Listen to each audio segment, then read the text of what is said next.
Hey there! Long distance relationships are hard, and they can be even harder when the distance happens unexpectedly. You might feel lost, alone, and wonder, are they going to call me? Turns out, all of the advice out there for couples starting long distance relationships really applies to your team at work, too. And if you've got a really close team like I do, it was probably super hard to all of a sudden part ways, really without even being able to say goodbye or see you later in person. Working with virtual teams is nothing new to me, so I thought that I'd share 7 of my best tips for nurturing your team's relationship from afar to make it feel less heartbreaking. I'm guessing that your team is used to those impromptu hellos and chit chat during the day. A simple chat message that says good morning and a message in the evening that says I'm out of here, have a great night can start and end the day nicely. Just make sure that people don't think that you're doing this as a way to check to make sure that they're actually working. Another way to keep the team engaged is to share links to fun things to do during quarantine, memes, or just good vibes. My boss had a great idea for Motivation Wednesday. She'd send an email to our entire department with her favorite quote and asked everyone else to reply all with their favorite quote. And it was really fun to see all of the messages come in and learn what inspires my teammates. Schedule regular one-on-ones with your team members. If you weren't already doing one-on-ones with your team before being forced to work from home, now is a really good time to start. If you have a team that works in more of an individual project-based role, they can get kind of lonely. If they don't have meetings on the agenda, they could easily go an entire day without speaking to another human. True, for those of us in creative roles, it's sometimes nice to have time to focus 100% without meetings taking up a large portion of our day. But you're probably around week 6 or so of working from home at this point. That is quite a few days for your people to not have any just us time with their boss. Schedule 30 minutes with your team members each week if you can. And if you really think that that's too much to ask, then just start at 15 minutes. I like to have my teams come up with their own agenda for the meeting. We can talk about whatever it is that they'd like to talk about. It could be that they need some help on where to go to for resources for a current challenging project, or they have a personal interest project that they'd like to share with me for feedback, or they just need some time to complain about a project that's not going the way they had hoped and they've just about had it. Really, they just want to vent. Sometimes we need that. Especially right now with the pandemic. One-on-ones should be about work and professional development, yes, but they should also be used to say, hey, how are you really? Is there anything that I can do to make this situation easier for you? Now, heed my warning. Never cancel a one-on-one, ever. Okay, so I know that this can be really challenging sometimes. I am completely guilty of pushing one-on-ones back or rescheduling for the next day or two. Sometimes it just can't be avoided, but canceling a one-on-one sends such a powerful message to your team. It says, I've got more important things to do, higher priorities, and you're just not number one on that list. Whether it's true or not, that's how it feels.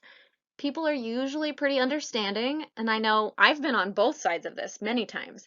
But in our current world where everyone is working from home and it just feels like everything is crazy right now, your team members need your attention, even if just for a few minutes. Think about all of the times that your team is able to stop by to ask just a quick question. That ability disappeared overnight. And I promise by the time you get to your weekly one-on-ones, you will have a list of items to go through. And think about this. If you cancel that meeting, your next meeting agenda just got longer. In face-to-face meetings, there's typically that before meeting and the after meeting. These are those times when you're quickly catching up on how your teammate's soccer tournament went or a trip that you just returned from. In virtual meetings, though, we typically get straight down into business. And while the conversations will likely be on other topics at the moment, I'm pretty sure there's no soccer tournament going on right now, give your team at least a minute or two to have some non-work related chit chat too. Find a way to have fun. If you're able to use webcams for your meetings, there's a ton of fun things that you can do. If your team appreciates a themed spirit day in the office, do it from home. Wear your Hawaiian shirt, draw a palm tree on a piece of paper, and slap it up behind you. My husband's team has a lot of really great examples of what to do. He has had a new theme for every weekly team meeting since he's been working from home. One week, they had a show and tell where he showed our dog. Another team member showed off their newborn baby. And someone not only showed their guitar, but actually played a song. And for those of you without video capability, they've got a lot of great ideas for this too. One week, they played a game of Jeopardy using a free online tool. And another week, they had everyone submit something unique about themselves that no one else knows. And then they played a guessing game to see which fact belonged to each person. You can do all of this without video. Maybe even have your people send in a picture before the meeting and create a fun slideshow to share with everyone. The point is to just add a little humor and add a little fun, even if it's just a chit chat about whatever new hobbies everyone's taking up, since according to the internet, we should all be doing that now. If you have an internal chat system like Skype or Slack, create a new group that allows for water cooler talk. Allow this chat to be just that, chat. Encourage people to exchange memes, jokes, family photos, photos of their workstation, whatever. As long as you set boundaries up front, this is a really fun way to keep people together. Find a way to celebrate birthdays, anniversaries, milestones, etc. It's so important to not let people's special moments go by without notice just because you can't see them in person, especially when these events are happening in isolation. Trust me, I'm an April birthday. This can be tough, I know, because I totally dropped the ball here recently and I felt so awful.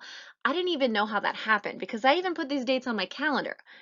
Try to do something to show that you care about these special events. You could send a card to their home, have lunch delivered to them from Uber Eats, or even send them an e-card, or announce their birthday in a team meeting and sing to them.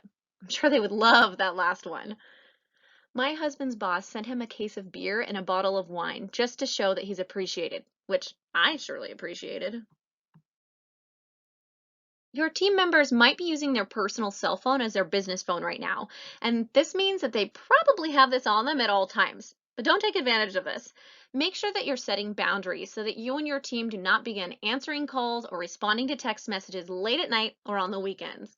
We all need time away to recharge, and especially since right now, work and home life is totally blurred.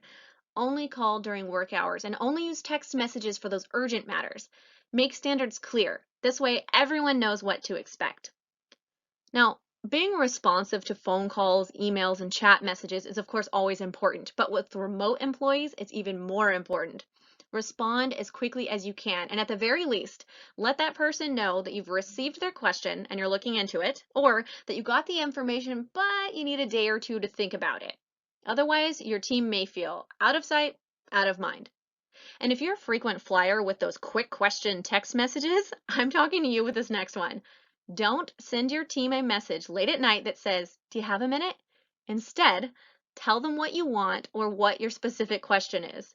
Put it this way: "Do you have time to discuss the presentation we have coming up? We need to add 2 more slides." Be direct and upfront with your request. Allow them to assess whether they have the appropriate amount of time that's needed. Or if they need to schedule time with you later during their actual workday, they can do that. It is so easy to slip into working from home 24 hours a day when we're bored or simply unaware of how much time has passed since the scenery hasn't changed much. I know that I almost never know what day it is right now. If one of your team members keeps bringing up their family or new hobby or something outside of work chatter, they are likely looking for some kind of a connection. Sometimes we feel like we just need a different adult to talk to. Recognize this and ask them about these things. It can make a huge difference in their attitude for the day. Similarly, listen for cues or simply ask them if they're having any challenges related to working from home.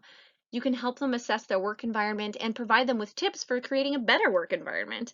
Or maybe it sounds like their mornings are really, really hectic.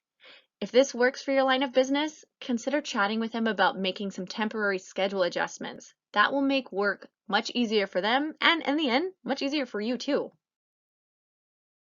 I hope you find these tips helpful. I have one final thought that I'd like to share. Don't measure how well working from home works or doesn't work right now. There's other stuff going on in the world and in our homes.